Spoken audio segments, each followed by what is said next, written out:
This Family Life News podcast is made possible by the support of listeners like you.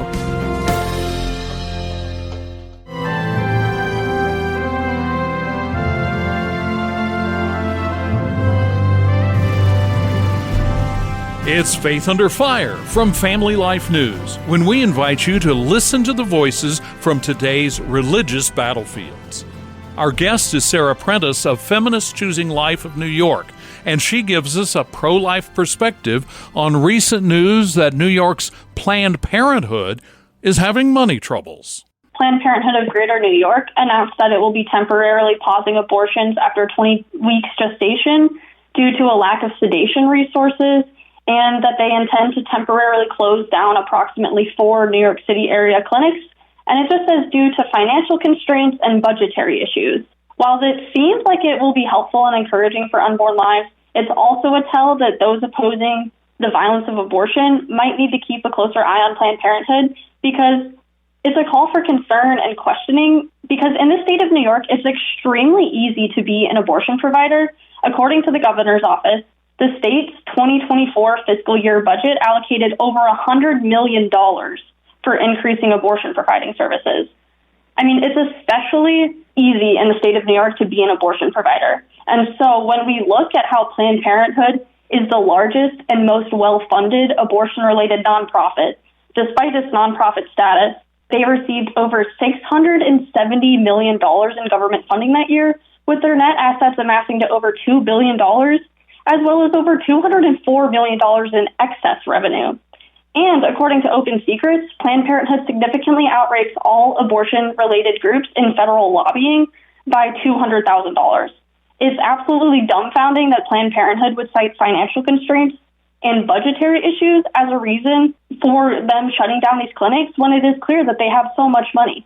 So what does that tell you as you look in from the outside? Is it truly a budgetary squeeze that is causing them to change these things, or are there other factors that are having them curtail some of these abortion-providing services? I think it seems reasonable to believe that this may be because of the proliferation of chemical abortion in the U.S. and statewide. According to the Guttmacher Institute, Planned Parenthood's research arm, medication abortions accounted for 63% of all U.S. abortions in 2023, which was a 10% increase from 53% in 2020. And it's estimated that approximately 1 million abortions occurred in the year of 2023. And so, in the state of New York, it's currently legal for retail pharmacies to mail abortion pills with a prescription via telehealth. Walgreens has started providing medication abortions in New York. In addition to that, New York State passed a law that required all SUNY and CUNY campus schools with health clinics to be able to provide the abortion pill to students. So when we look at how pharmacies and college campuses can now more readily make the abortion pill more readily available, and then we combine this with a lack of legislation requiring in-person visits, we see that clinics no longer become as necessary. And under the current rules surrounding chemical abortion in the U.S., pregnant women and girls can take the medication to induce an abortion up to 10 weeks of pregnancy, and again, like I said, without a pre-abortion ultrasound. And this is very concerning because pre-abortion ultrasounds are the best way to root out ectopic pregnancies, a situation in which if the chemical abortion pill is taken will be lethal to the life of the mother. It can be. And they also help determine what week of the pregnancy the woman is in.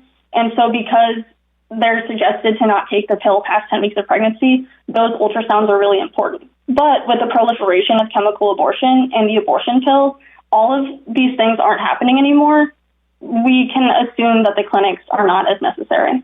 And let's talk about those chemical abortions, the do-it-yourself, stay-at-home pill that are becoming more numerous. That doesn't mean that there are fewer babies having their pregnancies ended in New York. It's a question of how they're being done. And for you at Feminists Choosing Life of New York, you're not only concerned about the baby, you're concerned about the mother. We've heard research about maybe 1 out of 10 women who take these pills end up in the emergency department because they do need some kind of intervention or follow-up care.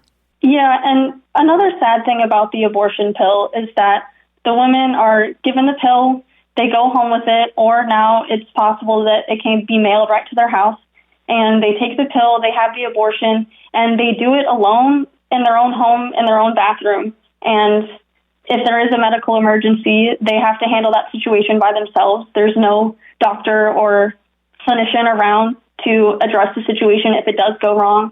These are problems that need to be addressed and they need to be talked about, because if the chemical abortion pill is more readily available, it is possible that these issues can likely increase as well. Sarah Prentice is Deputy Outreach Manager and a Policy Analyst with the group Feminists Choosing Life of New York.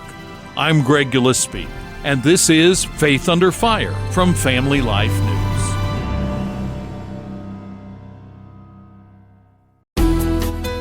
Sometimes we think that the God who called down fire from heaven for Elijah, or who parted the Red Sea for Moses, or who gave Gideon a victory over a seemingly insurmountable army, only performed those kinds of miracles long ago. But that's not the case, as He is the same God today and continues to do marvelous deeds. Hi, I'm Family Life CEO Rick Snavely. I mention this because family life is one of God's miracles. There's no human explanation for this ministry outside of the Lord's blessing, and that blessing involves you. When you follow God's leading to support family life during our upcoming Fall Share-a-thon, you are part of the miracle known as family life. The Lord doesn't need us to do His work, but what's exciting is that He chooses to use us. And when you are obedient to His call, His blessing will follow. Be a part of the Share-a-thon today by going to familylife.org. Thank you for listening to this Family Life News podcast. If you've been encouraged by what you've heard, please share it with others and click the subscribe button to automatically receive future episodes. Family Life is a listener-supported ministry. Podcasts like this are made possible by your financial partnership. Find out more at familylife.org.